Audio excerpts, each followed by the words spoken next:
I remember the times you sat in my study, when we used to have such a fun time with Joyce, when we used to laugh, and I used to put 15 spoons of sugar in my tea. And, just those fun memories we had, and there was always like times that we laughed together, but there was also times that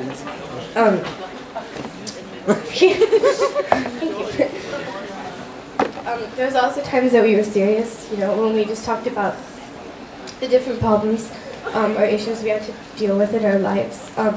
Even that time at Starbucks a few months ago, and after school when I met you, we both were drinking our coffee. Oh. Yes. And just like sharing about each other, and not even in a way where it was just worldly, but it was just so godly, like having godly conversations and having like just spiritual talks with someone, so especially because it helped me. It helped me to build up my faith, and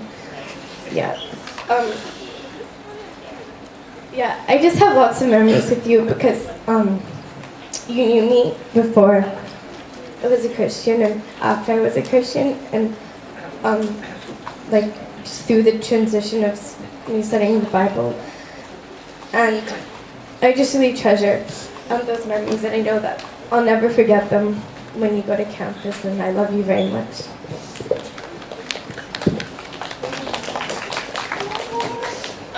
Hi, Jacinda. I think, similar to what Erica said, you're someone who's very easy to talk to. I've talked to you numerous times about my feelings, and like for instance on the bus like in Batam when I just happened to sit next to you, and you know how I just said, hey, these are my problems. When I just like shared with you about how I felt about everything, and I just appreciate that you are someone who just listens, and you don't like Erica said, you don't judge people on their first impressions. You just take time to let the information sink in. You don't you're just so easy to talk to. And also I love laughing with you, and I did hear your laugh when you were at my house and you were coming up the stairs.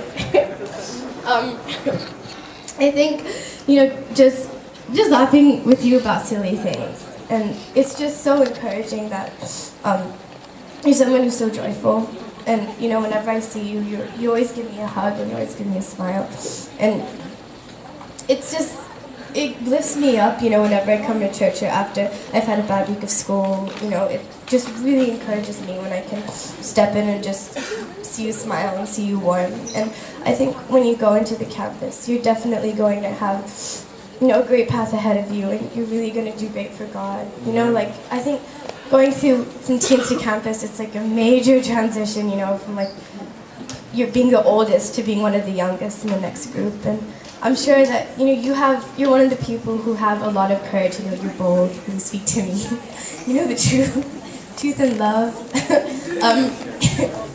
And I appreciate all those times you just told me what was wrong, and whether I hated it at that moment, I definitely accepted it later, and I respected it, so thank you.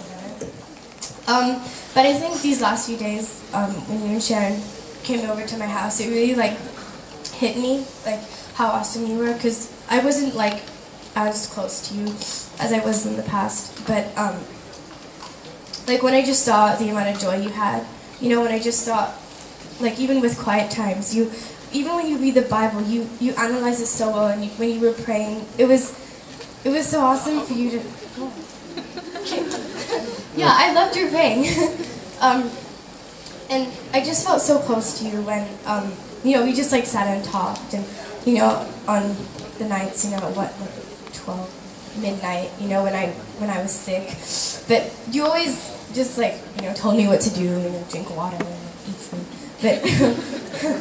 But you just made me feel a lot better, and I think that your joyful spirit is definitely going to take you really far in the campus, when you're being so, because I know that you guys will have lots of studying to do and lots of projects and stuff, but I think always maintaining that joyful spirit and that, you know, even though you do get stressed, always just having that spirit of graciousness with you, and I think that's something that really, really encouraged me when you stayed at my house as well. Thank you for always being there for me, and I love you.